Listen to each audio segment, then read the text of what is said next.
On a aussi la société dans son ensemble, qui va nous dire que tel ou tel groupe de personnes sont pas suffisamment doués ou sont moins bons que d'autres groupes de personnes pour faire telle ou telle chose. Moi, à mon époque, on disait par exemple que les filles sont meilleures en littéraire, et donc il faut pas espérer une carrière scientifique ou quoi que ce soit. Alors qu'elles étaient clairement aussi bonnes que les garçons, voire meilleures, en maths, en SVT, en physique-chimie.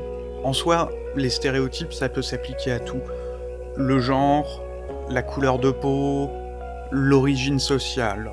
Et un troisième point dont j'aimerais parler, c'est les scripts sociaux. C'est ce qui est attendu de nous à un certain moment de notre vie. Pour reprendre Jacques Séguéla, si à 50 ans on n'a pas une Rolex, on a quand même raté sa vie.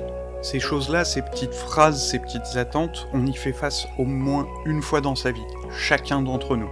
Mais pour autant, est-ce qu'elles sont vraies? Est-ce qu'elles ont une base dans la réalité au moins?